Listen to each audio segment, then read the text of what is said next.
Hey everybody, welcome back to Tech Odyssey. So today I'm here to talk about a kind of a hot topic. And this is something that has divided people over the last year or two when it comes to what we think should be in our phones. And specifically, I'm talking about refresh rates. So enter the year 2021, you've got the Samsung Galaxy S21 Ultra. It's got a 120 hertz refresh rate, Quad HD Plus, all that great, beautiful stuff that I and a lot of people enjoy. There's even other phones like the Asus Republic of Gaming phone that have a 144 hertz refresh rate. That's pretty stellar. And then along comes the iPhone 12 and 12 Pro Max, and it's only got a 60 hertz refresh rate. And I'm going to explain what refresh rate is here in a minute, so you'll understand and you'll know what's going on. But if you already know, then you can probably already kind of see where I'm headed with this, or if not, well, you're in for a treat. When it comes to the refresh rate, I have to say I think that Apple got it right. And it really hurts me. Like, it hurts my heart to say that because I've been very, very, very adamant about the 120 hertz refresh rate, the 90 hertz refresh rate, all these different enhanced refresh rates in the phones over the last year or two, and Apple is still lagging behind. And that's what I want to talk about in this video. But before we get into that, I do want to say if this is your first time stopping by the channel, thank you for being here. If you enjoyed the video, please hit the like and the subscribe button and the little notification bell if you want updates when new videos come out. Now let's talk about the refresh rates.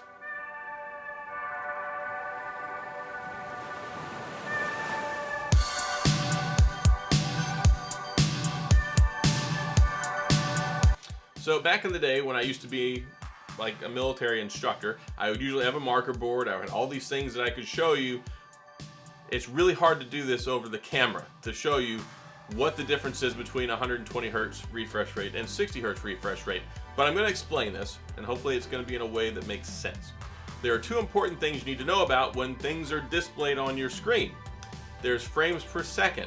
Now, whenever we talk about frames per second, this is something I've been very involved with and aware of for a long time because it was always important to gaming. See, back in the day, if you could get 30 frames per second on your game, that was great. So 30 frames per second is how many times the picture can be drawn in 30 seconds. So when you take a look at like the old cartoon books, the little picture books like they had with like Disney and other places, and you see them flipping the pages, and it's turning and it's turning. The slower it turns, well, that's kind of less frames per second. The faster it turns, that's more frames per second. So if you've got 120 pictures you can display in 1 second, that's really fast and smooth. If you have 60, that's really fast and smooth. Now, we don't need to get carried away with this because if you watch a movie, movies are usually shot in 24 frames per second. So as long as we've got 24 frames per second, usually it's pretty good. 30 is typically kind of the standard, and then 60 is also nice.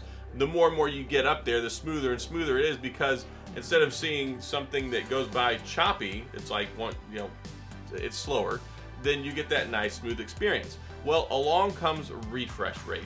Refresh rate is how many times your screen can refresh an image in 1 second. So you've got frames per second, which is drawing all these images, but then you're limited by how smooth it is, because if you have all these images being drawn really fast, then if your screen is not fast enough to display all of them, it looks blurry.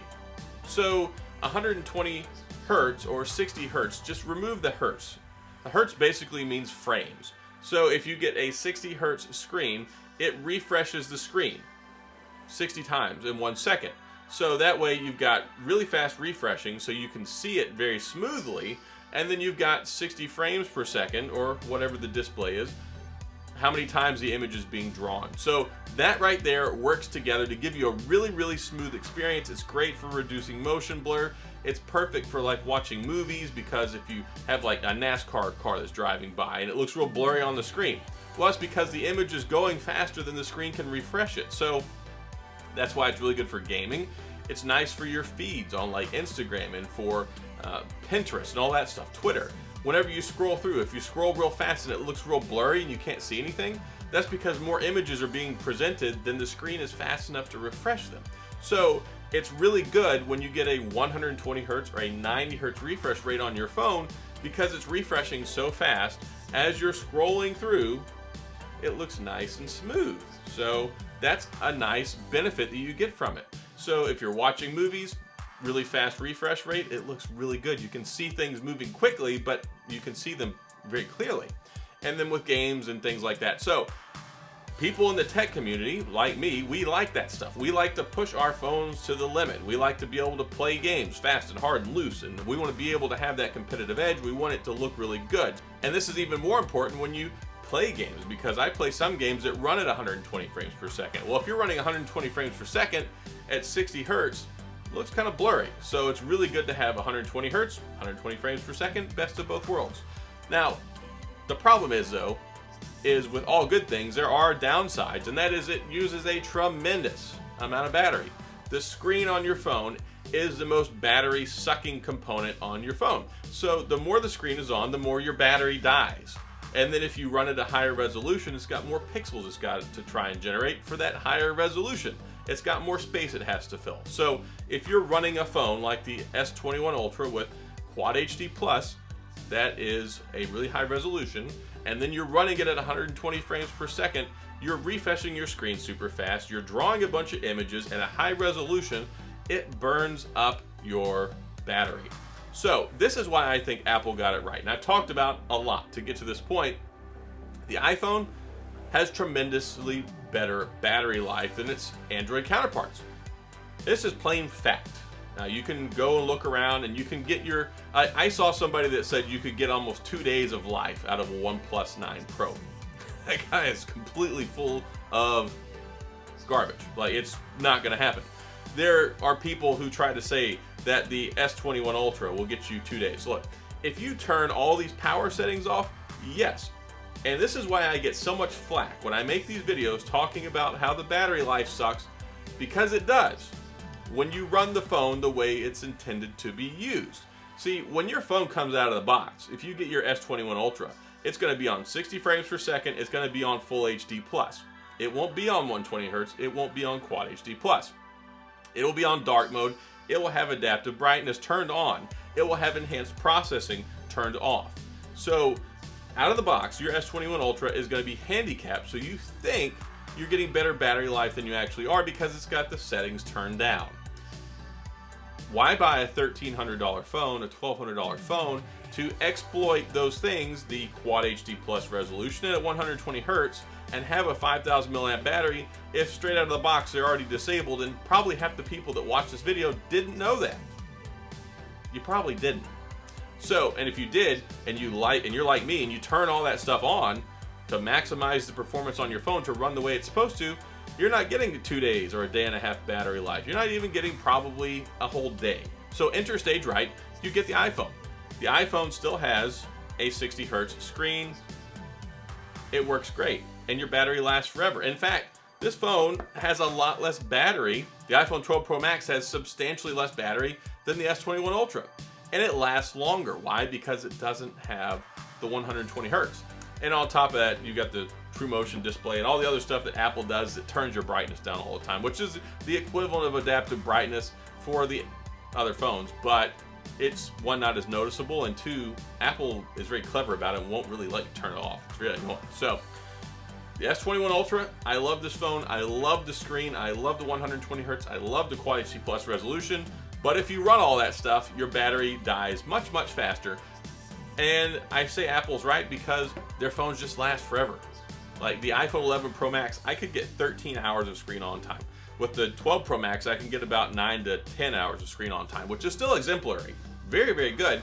And then if I run the S21 Ultra the way that it's designed to run, 120 Hz, Quad HD Plus, I've killed it in 3.5 hours before. Typically I get about 4 hours, 4.5 hours, 4 hours and 45 minutes, sometimes 5 hours, because I always have the screen on and I have all those features turned on. So that stuff, whoop, there goes your battery.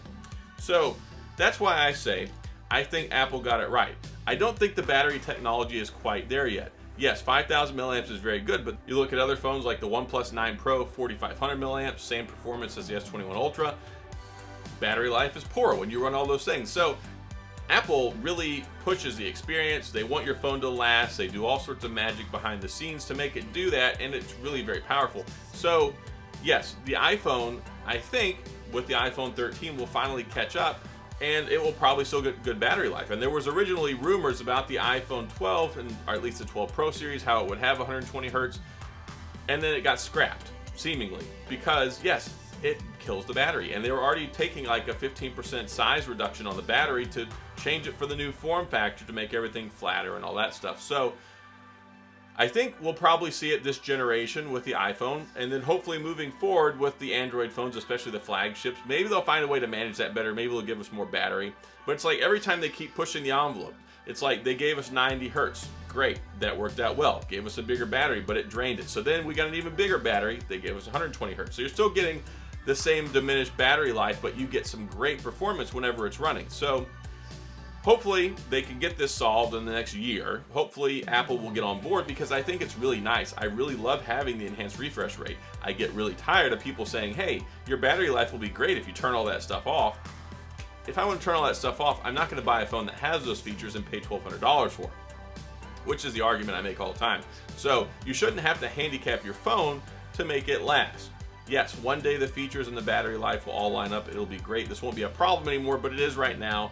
And Apple, in the battery life department, I think got it right. They're still ahead of the power curve in that regard, even though, yeah, it's an arbitrarily lower or lesser quality experience. You may not notice it. Some people say they can't tell the difference between 120 hertz and 60 hertz.